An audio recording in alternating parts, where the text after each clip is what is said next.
நாயக்கன்பட்டியில் நடந்த நிர்வாகிகள் சந்திப்பு கூட்டத்தில் பேசிய தவேக தலைவர் விஜய் பல்வேறு விமர்சனங்களை, குறிப்பாக திமுக குறித்த பல விமர்சனங்களை முன்வைத்திருக்கிறார்.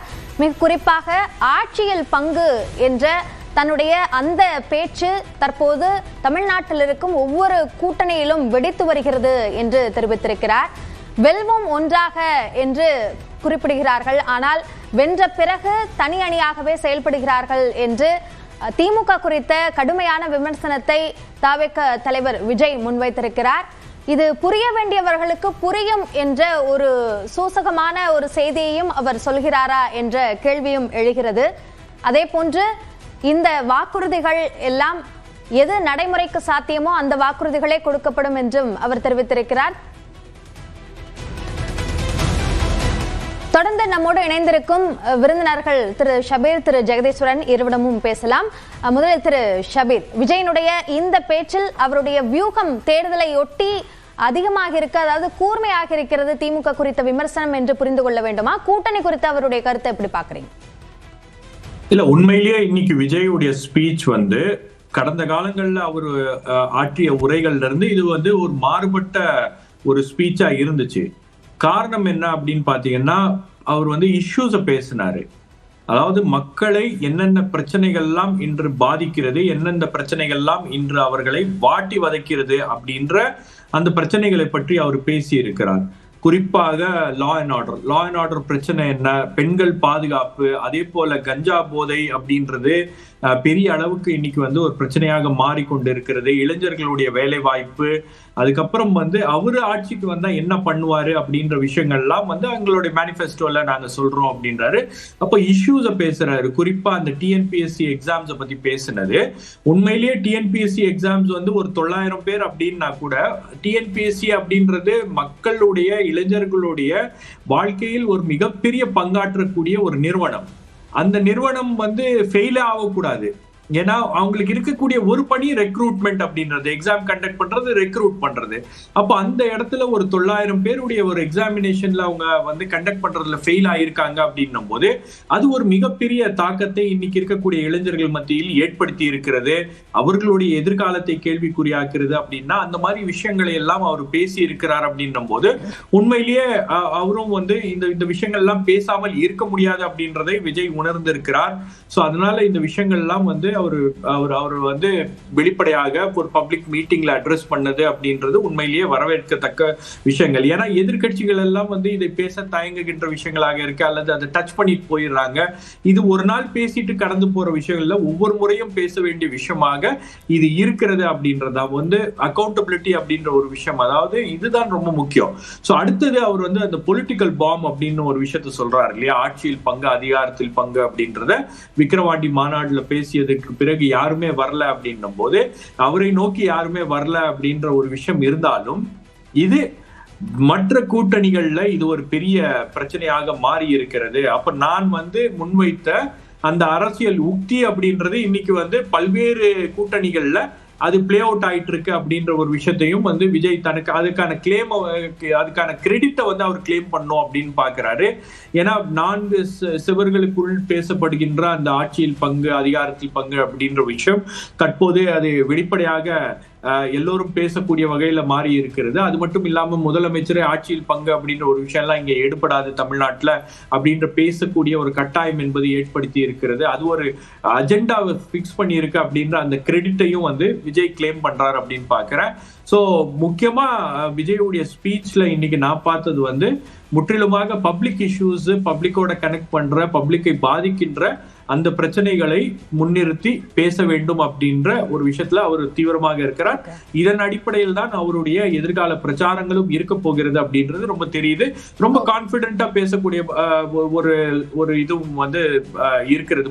முன்ன பாத்தீங்கன்னா அவர் குறிப்புகளை பார்த்து படிக்கிறது, இப்போ கொஞ்சம் கம்மியா குறிப்பை பார்த்துட்டு பல விஷயங்களை அவர் இம்ப்ராம்ப்டவா பேசுறாரு அப்படின்னு பாக்குறேன். சோ ஓரளவுக்கு அவருடைய ஸ்பீச்ல ஒரு பெரிய அளவுக்கு ஒரு இம்ப்ரூவ்மெண்ட் இருக்கு அப்படின்றது தெரிகிறது. ஓகே, தொடர்ந்து திரு ஜெகதீஸ்வரன், இப்போ மக்கள் பிரச்சனைகளை விஜய் பேசுறது இல்ல அப்படின்ற விமர்சனம் முன்வைக்கப்பட்டது. இப்போ அது மாறி இருக்கு அப்படின்ற பார்வையை திரு ஷபீர் முன்வைக்கிறார். அதே மாதிரிதான் பாஜக குறித்த விமர்சனத்தை அவர் தவிர்த்து வருகிறார், வெறும் அரசியல் எதிரி பற்றி மட்டுமே பேசுகிறார் என்ற கருத்து முன்வைக்கப்பட்டது. ஆனால் அதன் தாக்கம் எதுவுமே அவருடைய பேச்சில் இல்லையே. இப்போதும் பாஜக குறித்து எந்த விதமான குறிப்பிடலும் இல்லை. அதற்கான காரணமாக ஒரு விஷயத்தை அதுவும் மறைமுகமாக தெரிவிக்கிறார். இதை எப்படி பார்க்கிறது? முதல்ல இந்த மக்கள் பிரச்சனைகள் குறித்து பேசியது, நீங்க ஒவ்வொரு முறையும் தமிழ்நாட்டில் ஒரு பிரச்சனை நடக்கும்போது, குறிப்பாக அவரே சொன்னார் இல்லையா, செவிலியர் போராட்டம், ஆசிரியர்கள் போராட்டம், பகுதி நேர ஆசிரியர்கள் போராட்டம், மின்சார ஊழியர்கள் போராட்டம், இது டிசம்பர் இறுதியிலிருந்து ஜனவரி முதல் வாரம் வரைக்கும் கடுமையான போராட்ட களத்தில் தான் தமிழ்நாடு இருந்தது.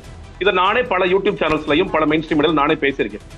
ஒவ்வொரு கூட்டத்திலையும் இந்த ரெடி பண்ணி ஸ்கிரிப்ட் ரெடி பண்ணி கொடுக்குறாங்களே, அவங்க என்ன பண்றாங்கன்னா, மெயின் ஸ்ட்ரீம் மீடியால இன்னைக்கு இவர் என்ன பேசினாரு, யூடியூப் சேனல்ஸ்ல இவங்க என்ன பேசினாங்க, இதற்கு பதிலளிக்கும் கூட்டமாகத்தான் எல்லா கூட்டங்களும் விஜய் கூட்டங்கள் இருந்திருக்கிறது. நம்ம கேள்வி என்னன்னு கேட்டீங்கன்னா, டிசம்பர் மாதம் தமிழ்நாட்டு போராட்ட களமாக இருக்கும் பொழுது விஜய் மௌனமாக இருக்கின்றார். டைம் வரட்டும், பாயிண்ட் வரட்டும், நான் பேசுறேங்கிற மாதிரி வெயிட் பண்றாரு. ஓகே, அந்த ஜனவரி பாயிண்ட் வருமா அல்லது பிப்ரவரி பாயிண்ட் வருமாங்கிறது தெரியல. இதான் ஒவ்வொரு முறை நடக்குது, புதிதல்ல. நீங்க அடுத்த ஒரு கூட்டம் போடுறதுக்குள்ள தமிழோட 4 பிரச்சனை வச்சுக்கோங்களேன், அந்த இடத்துல விஜய் பேச மாட்டார், மௌனமாக இருப்பார். விஜய் கட்சிக்காரங்க மௌனமா இருப்பாங்க. அந்த எல்லாம் ஒட்டுமொத்தமா சேர்த்து பேசுறதுக்கு அதுதாங்க தருணம். நான் மார்ச் மாசம் பேசிக்கிறேங்க.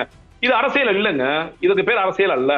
அரசியல் என்பது அப்பப்ப நடக்கும் பொழுது மக்களுக்காக ஒரு தலைவன் களத்துல நின்னானா நிக்கலையா, களத்துல நிக்காட்டி கூட அட்லீஸ்ட் அறிக்கைகளாவது நிக்கிறானா நிக்கலையாங்கிறதா ஒரு தலைவனுக்கான அழகு. விஜய் என்ன பண்றாரு, எல்லாத்துக்கும் வெயிட் பண்ணுங்க, ஏன் அவசரப்படுறீங்க, இப்படிதான் கவர்னன்ஸ் நடத்துவார் அவரு. ஒரு பிரச்சனை நீ கவர்னன்ஸ் நடத்துற அவர் சொல்றாரு இல்லையா, அனுபவம் இல்லைன்னு சொல்லி சொல்றாரு. ஒரு கட்சி நடத்துற அனுபவமே விஜய் கிட்ட இல்ல, நீ பிரச்சனை அதுதான். இன்னொன்னு என்ன சொல்றாரு, நான் அவர் ரொம்ப நேர்மையானவர்னு காமிச்சுக்கிட்டு இங்க இருக்கின்ற ஆட்சியாளர்கள் மேல ஊழல் குற்றச்சாட்டு வைக்கிறார். சரி, ஓகே, இவர் எங்க எப்ப நேர்மையானவனார் எனக்கு புரியலையே. கடைசியாக நீங்க இன்கம் டாக்ஸ்ல 1.5 கோடி அபராதம் போட்டது சரி, நான் ரொம்ப அதுக்குள்ள போக விரும்பல. விஜய் கருப்பு பணம் வாங்கினாரா இல்லையா, அவரே ஆமாங்க நான் ஒத்துக்கிறேன், நான் கருப்பு பணம் வாங்கினேன். எவ்வளவு வாங்கினேன், 5 கோடி வாங்கினேன். உண்மையை சொல்லுங்க, எவ்வளவு வாங்கினேன், இல்லங்க 15 கோடி வாங்கினேன். இது கருப்பு பணம் தானே. இந்த கருப்பு பணம் வாங்கிய புனிதர் தான் என்ன சொல்றாரு, ஊழல் ஆட்சி, நான் ஊழல் செய்ய மாட்டேன், நான் ரொம்ப நேர்மையானவன் அப்படிங்கிற ப்ரொஜெக்ஷனை கொடுக்கிறாரு. எனக்கு புரியல. கட்சியில இருக்கிற எல்லா மாவட்ட செயலாளர்கள், பொதுச் செயலாளர் எல்லாரும் எல்லா பதவிகளுக்கும் காசு வாங்குறாங்க. இன்னைக்கு எம்எல்ஏ பதவிகளுக்கு, எம்எல்ஏ சீட்டுக்கு காசு வித்துக்கிட்டு இருக்காங்க, பேரம் போட்டு வித்துக்கிட்டு இருக்காங்க. ஊழல், ஏன்னா ஒரு கட்சி எப்படி நடத்துறோங்கிற வச்சுதாங்க ஒரு கவர்னன்ஸ் எப்படி கொடுப்பாங்கன்னு சொல்ல முடியும். கட்சியை நம்மளால நடத்த முடியல, கட்சியை ஊழல் கட்சியாக மாத்தி நடத்திட்டு இருக்கோம். தூயசக்தின்னு பேசிட்டு நீங்க உங்க கட்சியில இருக்கிற தலைவரிலிருந்து இருந்து அடிமட்ட தொண்டர் வரைக்கும் அது தூயசக்தியாக இல்லவே இல்லை. நீங்க ஆனா நீங்க ப்ரொஜெக்ட் பண்றது நான் வந்தா எல்லாம் மாறிடும், நான் வந்தா ரொம்ப நேர்மையா இருப்பேன். நீங்க எப்ப நேர்மையா இருந்தீங்கன்னு முதல்ல சொல்லுங்க. அந்த சீசர் போது என்ன சொல்றாங்க, விஜய் வீட்டுக்கு போனதுனால மாட்டிக்கிட்டாரு. அடுத்த வருஷம் பெரிய விஜய் மாட்டிருப்பாரு, அடுத்த வருஷம் போகல இன்கம் டாக்ஸ். ஒவ்வொரு வருஷம் ஒவ்வொரு படம் லியோ முடிச்சோட போகணும், மாஸ்டர் முடிச்சோட போகணும், ஒவ்வொரு வருஷமும் இன்கம் டாக்ஸ் போயிருந்தாங்கன்னா இது இவருக்கு மட்டும் இல்ல, பல நடிகர்களுக்கு இது பொருந்தும், பல தயாரிப்பாளர்களுக்கு இது பொருந்தும், பல இயக்குநர்களுக்கு இது பொருந்தும். போயிருந்தாங்கன்னா மாட்டிருப்பார், போகல மாட்டல, அவ்வளவுதான் சிம்பிள். மாட்டும் பொழுது என்ன சொல்றாரு, ஆமாங்க நான் 16 கோடி செக்ல வாங்கினேங்க, 15 கோடி கேஷா வாங்கினேங்க. கேஷா வாங்கினதுக்கு என்ன அர்த்தம், அக்கௌண்ட் 2 கருப்பு பணம் தான் வாங்கினேன். விஜய் ஒத்துக்கிட்டானே சொல்றாரு.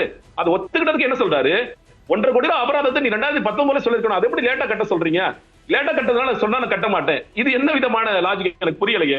நீங்க பண்ணது தப்பு, நீங்க பண்ணது ஊழல், அந்த ஊழலுக்கு ஒரு அபராதம் போட்டா அதுக்கு நான் கட்ட மாட்டேன், அதுக்கும் எனக்கு நிவாரணம் கொடுங்க அப்படி சொல்ல கோர்ட்டுக்கு போய் நீங்க அலைஞ்சிட்டு இருக்காரு. இது எனக்கு புரியவே இல்லை. அப்போ அது ஒன்று.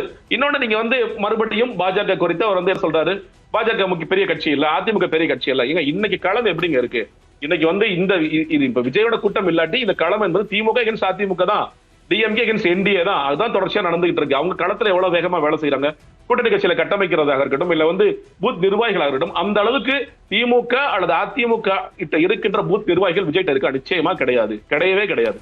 அவங்களே டேட்டா என்ன சொல்றாங்க, 68,000 பூத் நிர்வாகிகள், ஒரு பூத்துக்கு ஒரு ஆள் சொல்றாரு. திரு ஜெகதீஷ், இதுல ஒரு பூத்துக்கு 10 பேர் இருக்காங்க. இல்ல கட்சிகளுடைய செயல்பாடுகள் அது பற்றி பேசும்போது அவருடைய அந்த விமர்சனம் என்பது தனியாக நின்று 1% வாக்குகளை பெற முடியுமா அப்படின்ற அந்த கேள்வியை கேட்கிறாரு.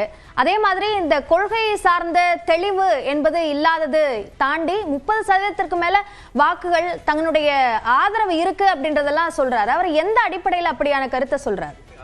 இவரே போன வாட்டி சொன்னாரு, கருத்து கணிப்பு, கருத்து திணிப்பு, அதெல்லாம் நான் எடுத்துக்கிறதெல்லாம் சொல்லி சொல்றாரு. இன்னைக்கு எங்க தலைக்குள்ள போய் யாரோ ஒருத்தர் ஜான் ஆரோக்கியசாமியால் ஆதோ ஒருத்தர் 2 பேர் உட்காந்து, சார் 32 வந்துச்சா, இதான பல நாள் சொல்லி 32 வந்துச்சா, இன்னைக்கு 47 வந்துச்சார். அவர் சொல்றாரு இல்லையா, இந்த தேர்தல் அறிக்கையில முதலமைச்சர் ஒரு பக்கம் 70 பக்கம் 90. இப்ப இந்த கட்சிக்காரங்க நீங்க இதெல்லாம் என்ன சொல்றாங்க, நீங்க தேர்தல் அறிக்கைகளாவது நமக்கு ஸ்டாட்டிஸ்டிக்ஸ் இருக்கு, ஓகே இந்த பாயிண்ட் நிறைவேற்றிருக்காங்க, நிறைவேற்றல அப்படிங்கிறது நம்ம வெளிப்படையாக எடுத்து வச்சு பேசலாம். இந்த 32 42 ஒரு நாள் ஆதரவு என்ன சொல்றாரு, 32 போயிருச்சுங்கிறாரு. அடுத்த நாள் வீட்டுக்கு ஒரு ஓட்டு 40% ஓட்டு இருக்குன்னு சொல்றாங்க. இன்னைக்கு விஜய் 30 குறைச்சிக்கிட்டாரு, ஏன் 10% குறைச்சாருங்கிறது தெரியல. எங்க இருந்து இதெல்லாம் கண்டுபிடிக்கிறாங்க இவங்க? நீங்க சில சர்வீஸ் வந்து ஓகே நேர்மையான சர்வீஸ் ரொம்ப காலமா எக்ஸ்பீரியன்ஸ்டா சர்வீஸ் பண்ணிட்டு இருக்காங்க. அவங்க ஒரு 12 கொடுக்குறாங்க 13 கொடுக்குறாங்க. சரி ஓகே, நான் அதான் சொல்றேன். திரு ஜெகதீஸ்வரன்